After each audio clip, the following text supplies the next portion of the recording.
Ini adalah penemu inventor dari marine placenta yang kita sudah tahu produknya salmon ovari peptide kita ya. Kita tekan yang meriah dong. So without him, there's no SOP product. So let me just let him just introduce a little bit about more for this raw material. Ya, tanpa Mr. Eto kita kan nggak pernah bisa bawa salmon ovari peptide yang luar biasa yang testimoninya begitu banyak ya. Mari kita belajar sejenak, kita dengerin beliau akan menjelaskan sedikit tentang salmon ovari peptide.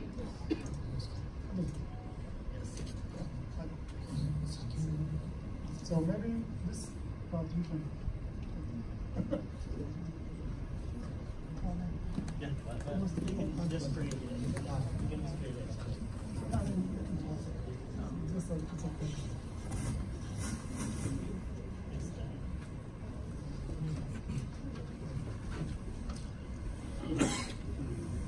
Maybe small.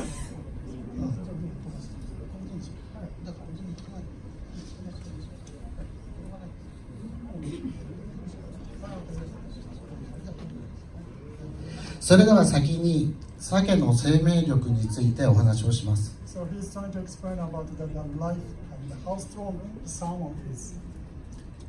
Mr. Eto akan menjelaskan tentang berapa powerfulnya salmon. Ini sorry ya, bahasa Jepang, Inggris, Indonesia, jadi agak-agak. Try to make it short.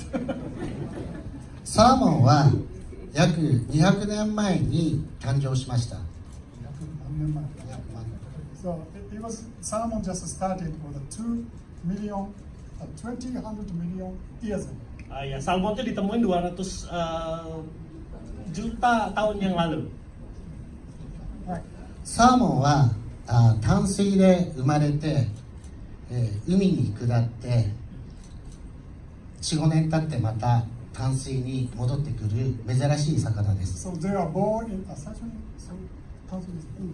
they are born in natural water, then go to the sea water, then spend 4-5 years, then coming back to the natural water. So this is very rare fish. Salmon adalah ikan yang sangat luar biasa, sangat jarang ditemukan karena dia terlahir di air yang tawar. Kita semua tahu yang pernah ke Hokkaido, kita pernah lihat ikannya dari air tawar, jadi dari kecil, dari telur menjadi sebuah kecebong dan akhirnya menjadi seekor ikan. Lalu dia akan pergi ke laut lepas, dan waktu di laut lepas dia akan kembali lagi ke air tawar. Jadi dia bisa di dua alam gitu ya. Jadi sangat aneh sekali ikan ini, luar biasa. そういった意味では淡水と海水と両方で生きてられるのですごい生命力をサーモンは持っています。 So for that reason, they have strong life because they can survive in natural water and salt water at the same time. Itu perbedaannya dengan ikan lain, dia punya suatu kekuatan inner power gitu ya, karena dia bisa dari air tawar ke air laut dan kembali ke air tawar, dia harus fight arus gitu, melawan arus gitu ya. Jadi ikan yang sangat luar biasa, nggak dimiliki ikan lain. そして、淡水で生まれて海に下って、約1万キロの旅を4年から5年かけて、旅をします。 So they are born in natural water. After that, it takes 10,000 kilometers travel. So it's not only that, but it's also long life and stress and energies. Jadi dia harus menempuh kira-kira 10.000 kilometer dari sungai menuju ke laut, dan pada akhirnya waktu dia mau bertelur lagi dia harus kembali menempuh 10.000 kilometer lagi menuju air tawar, di mana mereka harus melawan arus. 淡水で生まれて海に下ってまた川に戻ってくるサーモンの割合は約 7% です。 So only 7% of them is coming back from the liver. Sayangnya waktu mereka sudah dari laut untuk menuju kembali ke sungai hanya 7% yang selamat gitu ya, untuk berkembang biak kembali. サーモンは遠くアラスカの方を回って日本に戻ってきますけど、自分が生まれた川に必ず戻ってきます。 So they are traveling to all over the Alaska and states, but they are backing their bone liver. Jadi waktu saya terjemahin dalam bahasa Indonesia gini, waktu saya di Hokkaido kemarin saya lihat video presentasinya adalah dia di hatch di sungai di Hokkaido, air tawar dari telur, lalu tadi kita lihat dikasih sperm salmon DNA, lalu dia tumbuh lalu menjadi seekor ikan. Waktu dia berumur 6 bulan dia harus pergi ke laut, dia bisa sampai ke Alaska, ke Norway, kemana-mana gitu. Tapi waktunya dia bertelur kembali ada satu signal yang memanggil dan dia akan kembali lagi. Sekalipun dia ada di Alaska, sekalipun dia ada di Norway, dia akan kembali lagi ke tempat dia berada di Hokkaido gitu. Jadi dia akan lawan arus. Nah dari sebanyak ini salmon, cuma 7% yang bisa kembali hidup gitu ya. 北海道に戻ってくるまでは地球の磁気を感じて、そして北海道に戻ってくると川の匂いを感じて生まれた川に遡上します。 So they can actually smell their original bone liver. So they can coming back like home, not like me. Oh, tadi saya bukan signal, dia bisa ada penciuman yang somehow guide dia kembali ke sungai di mana dia dibesarkan gitu ya. 鮭は産卵するために川を遡上すると一切餌を食べません。 So when they coming back, especially for the woman who has pregnant, when they coming back, they don't eat nothing. Oh, jadi waktu ikan ini mau bertelur, salmon betina yang mau bertelur dari laut lepas menuju ke sungai, dia tidak akan makan apapun, dia akan kembali fight arus itu menuju ke sungai. Jadi dia nggak makan apapun sama sekali. Maximally like 2 weeks. Sekitar 2 mingguan dia nggak makan gitu ya. そのために鮭は遡上する前にたくさんの栄養を食べて体中にいろんな栄養を蓄えます。 So that's the reason they have to eat before they going back home to preparation for the baby born. Ya, dia harus makan sebelum menempuh perjalanan itu, kalau nggak dia nggak survive. 私たちはその遡上する前の栄養たっぷりのサーモンを捕まえてマリープラセンタを作りました。 I feel a little bit sorry because we catch that fish, that salmon, who has so many energy, so many nutrition inside before the baby born. Then we make this product. Vegetarian tutup kuping ya. Jadi salmon ini betina waktu dia mau bertelur, dia harus makan dulu, dia kumpulin energi. Waktu dia fight di tengah untuk kembali ke sungai Hokkaido, sayangnya kita tangkap untuk bikin salmon ovari peptide kita.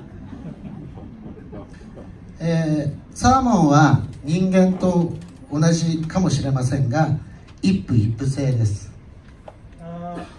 It's very difficult to translate it. Salmon is same as human. One wife, one husband. Oh, ya, salmon itu kayak kebanyakan orang di Indonesia, suami satu, istri satu gitu. Kebanyakan ya, kebanyakan. Siapa yang salmon? Angkat tangan.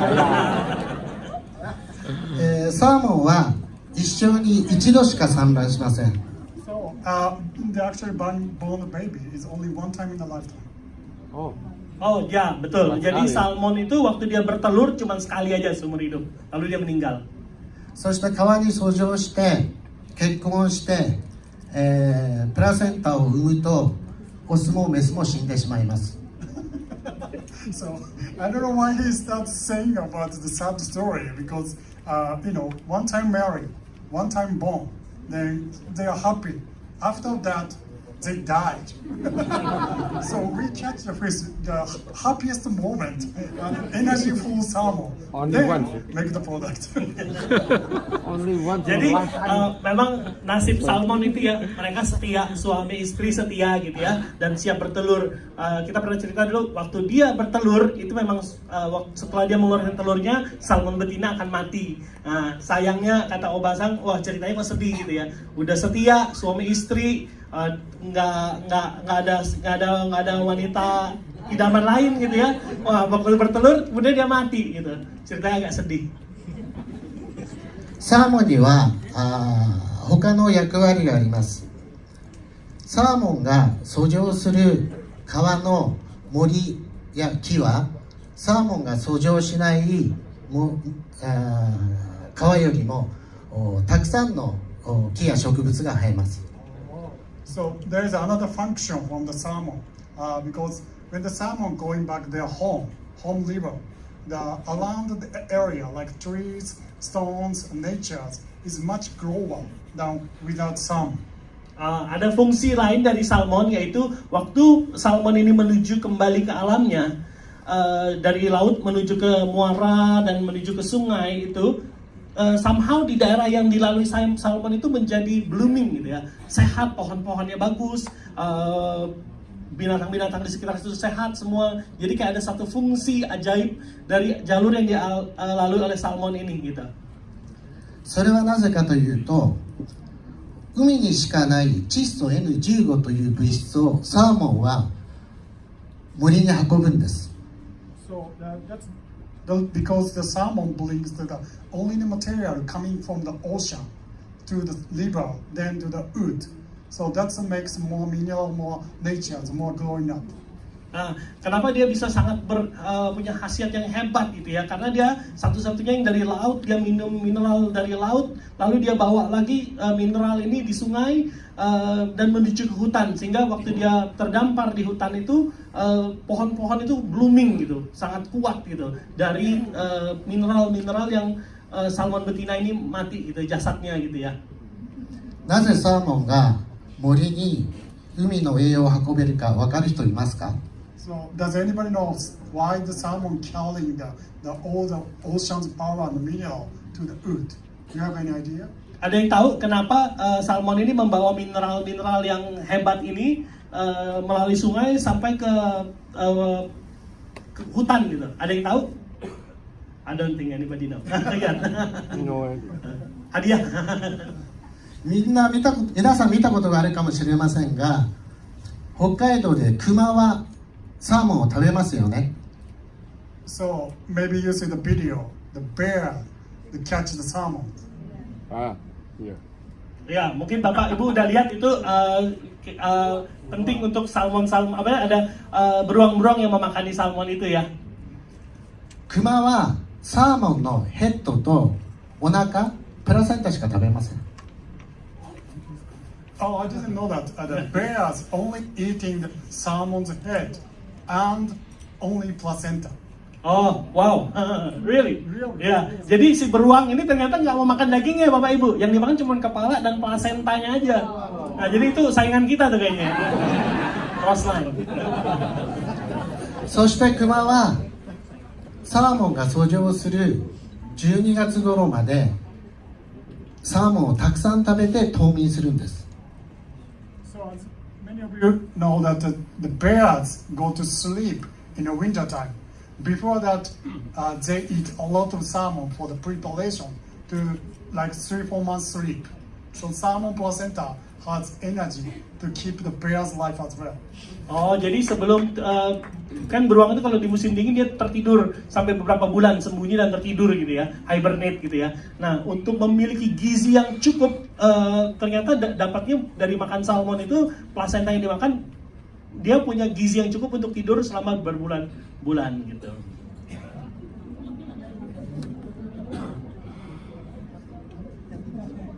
Okay, it's okay. Never mind this one.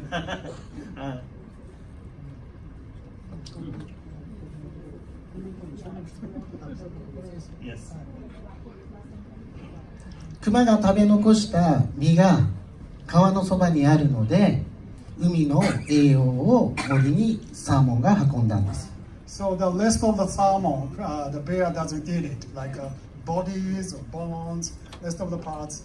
Then the other animals and the plants and the natures of the wood in the Hokkaido area, they take it. So that's the reason all the area, salmon area, is growing up faster and more rich and energetic. Ya, jadi karena beruang ini cuma makan kepala dan plasentanya, dagingnya malah dibuang. Waktu dia terdampar itu banyak yang makan binatang-binatang lain yang memakan dagingnya. Jadi sehingga jalur itu menjadi jalur yang sangat hijau, sehat. Semua binatangnya sehat di situ ya. Ini agak dikit nggak matching soalnya semua yang dikasih bahannya Jepang. Jadi kita di admin juga kurang ini, kita gambar-gambarnya aja ya agak bingung. Oke. 次に鮭の力についてお話をします、日本ではサーモンのことをカムイチャプで、神の魚と呼びます。 In ancient Japan's name of the salmon, we called kamui chap. The ancient people from Japan called the salmon as kamui chap. The meaning of the kamui chap is goldfish. Di Jepang salmon disebutnya kanmicap. Kanmicap itu adalah godfish. Jadi bukan ikan biasa tapi ikan ilahi gitu ya. Ikan dewa. Hasilnya apa dewa? それはサーモンが全て、人間にとって有用に使われるからで、身は食べたりいろいろしますけど、先ほど言った地球に優しいということ、それとサーモンの皮で昔は北海道の人たちは帽子を作ったり洋服を作ったり靴を作ったりしてました。 So the people in Hokkaido, the ancient people in Hokkaido, they used to use not only eating for the salmon, but after eating, they use the skin to make the clothes and also the preparing for the winter, cold winter, they're using the salmon skins as well. Jadi bukan cuma daging dan plasenta dan kepalanya yang berfungsi, tapi dari kulitnya pun sebenarnya bisa difungsiin menjadi pelindung kaki, alas kaki dan lain-lain gitu. 日本には、5カ所にサーモンを祀ったテンプル神社があります。 There's 5 places only for the salmon temple in Japan. I didn't know that. Are you Japanese? jadi katanya di Jepang sendiri di Hokkaido ya? In Hokkaido? No. All over Japan. Ada khusus satu temple yang didirikan untuk salmon gitu, menghargai salmon gitu ya. Sampai dibikin temple gitu ya, shrine. 日本にあるのは九州、 Only Kyushu area in one. Oh, ada di Kyushu, ada di kota di Jepang, 京都、 Kyoto, 東京 Tokyo. にあります。 So those areas they have the temple. Oh, di beberapa daerah itu ada temple untuk salmon ya, yang menghargai powerful salmon ini. No temple in Hokkaido. No, di Hokkaido nggak ada malah. それはなぜかというと、日本の古い平安時代とか奈良時代にサーモンは宮廷の働く人たちのお給料でした。サーモンが。 So that's because back in the 2,000 years ago in Japan, the salmon is a salary to the royal families, like people in Kyoto, people in Kamakura. So these royal people get paid by the salmon. Oh, zaman dahulu kala, zaman kerajaan tuh orang dibayarnya bukan pakai duit tapi pakai salmon gitu. Jadi sebagai mata uang, saking berharganya ikan ini ya. それが日本とそれと人間とサーモンが近いという一つの表れです。 So that's one of the reasons we Japanese are so close to the salmon in a lifetime. 日本にはサーモン以外の魚を祀ったテンプルはありません。 So there is no other fishes temple other than salmon.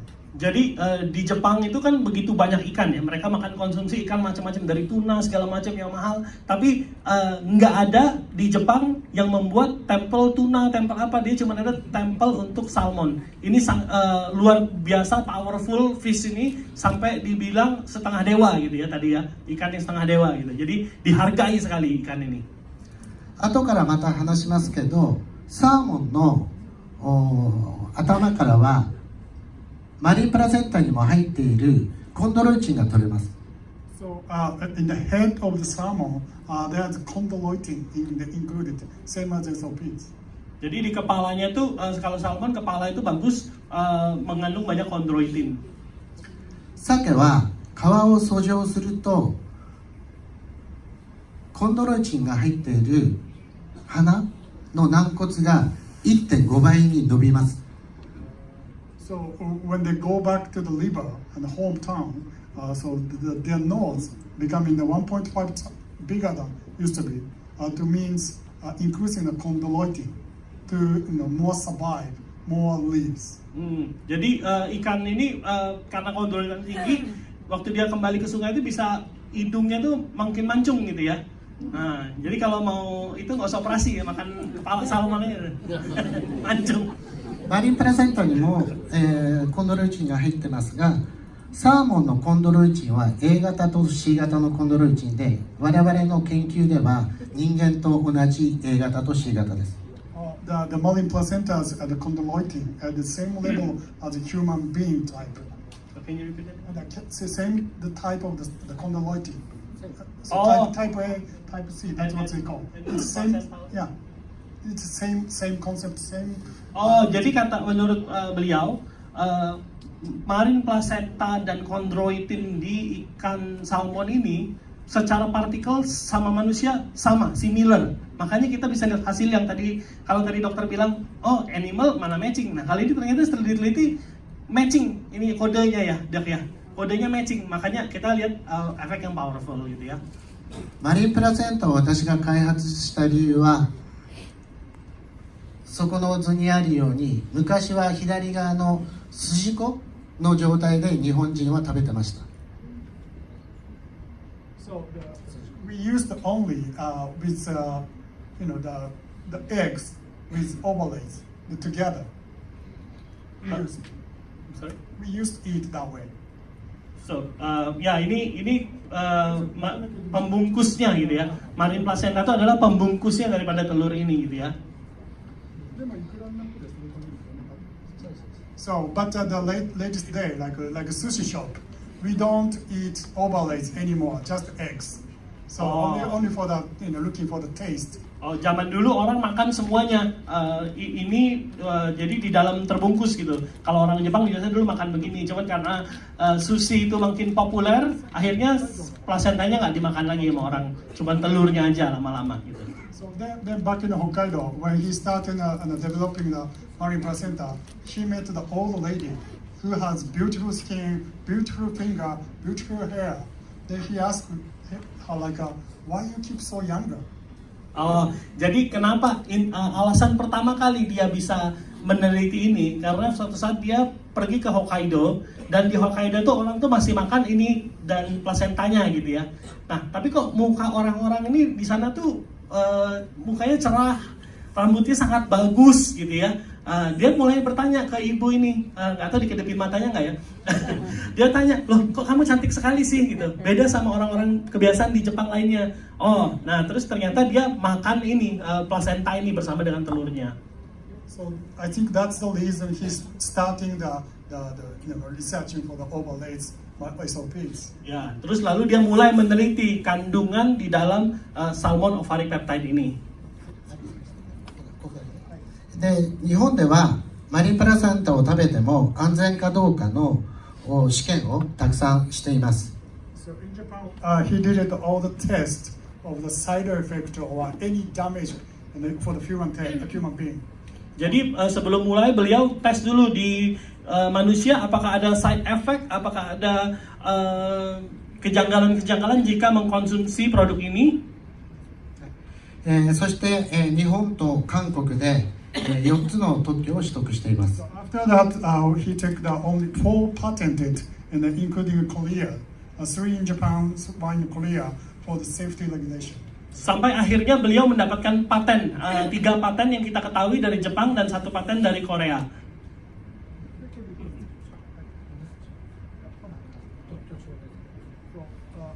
This is a certificate of that patent. Ini paten sertifikat, 1 dari Korea, 1 dari Jepang ya. Oh ini 3 ya, 3 dari.